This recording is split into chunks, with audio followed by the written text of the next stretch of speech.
சிலருக்குலாம் நிறைய சந்தேகம் இருக்கலாம், ஏன் வீடியோ போட மாட்டேங்கிறேன் என்ன ஏதுன்னு சொல்கிறேன். எல்லோரும் 12th முடிச்சுட்டு அடுத்து என்ன பண்ணுறதுன்னு தெரியாமல் காலேஜ் போய் சேர்வாங்க. ஆனால் அந்த காலேஜ் சேர்ந்ததுக்கப்புறம் அந்த காலேஜ் லைஃப் எப்படி இருக்கும், அகாடமிக்ஸ் எப்படி இருக்கும், ஹாஸ்டல் லைஃப் எப்படி இருக்கும்னு சொல்லிட்டு யாருக்குமே தெரியாது.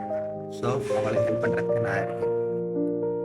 ஹெல்ப்னா என்னை பொறுத்த வரைக்கும் எப்படின்னா, என்னோடய ஹாஸ்டல் லைஃப் எப்படி இருக்குது, நான் என்னெல்லாம் டிஃபிகல்ட்டிஸ் ஃபேஸ் பண்ணேன், ஸ்டார்டிங்கில் எப்படி இருந்துச்சு, இப்போ எப்படி இருக்குது கொண்டு எல்லாத்தையும் உங்களுக்கு சொல்கிறேன். அதாவது ஒரு சிலருக்கு வந்துட்டு நிறைய சந்தேகம் இருக்கலாம்.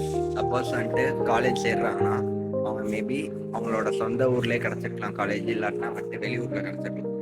அவங்களுக்கு அங்கே ஃப்ரெண்ட்ஸ் எப்படி கிடப்பாங்க என்ன ஏதுன்னு சொல்லிட்டு நான் எக்ஸ்பீரியன்ஸ் பண்ண எல்லா விஷயத்தையும் அவங்களோட ஷேர் பண்ணுறேன்.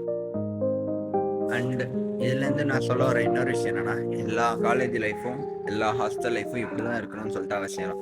என்னோடய காலேஜில் நான் எக்ஸ்பீரியன்ஸ் பண்ண விஷயத்த நான் அவங்களோட ஷேர் பண்ணிக்கிறேன். ஸோ மறக்காமல் உங்களால் முடிஞ்ச சப்போர்ட் தான். அண்ட் உங்களுக்கு என்ன மாதிரி வீடியோ வேணும்னு சொல்லிட்டு எங்கிட்ட கீழே கமெண்ட்ஸில் சொல்லுங்கள். நான் கண்டிப்பாக என்னால் முடிஞ்ச ஹெல்ப் பண்ணுவேன்.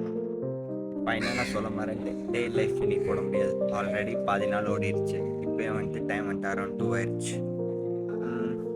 ஸோ நாளைக்கு ஸ்டார்ட் பண்ணுவோம். நாளையிலேருந்துன்னா நீங்கள் ரொம்பலாம் கஷ்டப்படாதுன்னா ஜஸ்ட் 1 டே பொறுத்துருங்க. என்னோடய டே லைஃப் நான் உங்களுக்கு போடுறேன். ஒரு சிலருக்கு இந்த வீடியோ வந்துட்டு ரொம்ப ஃபன்ஃபுல்லாக இருக்கலாம், ஒரு சிலருக்கு வந்துட்டு புரியாமே இருக்கலாம். ஸோ என்னால் முடிஞ்ச அளவுக்கு சிம்பிளாக உங்கள்கிட்ட டெலிவர் பண்ண நான் ட்ரை பண்ணுறேன். ஸோ டே லைஃப் வீடியோ நம்ம நாளைக்கு ஸ்டார்ட் பண்ணலாம்.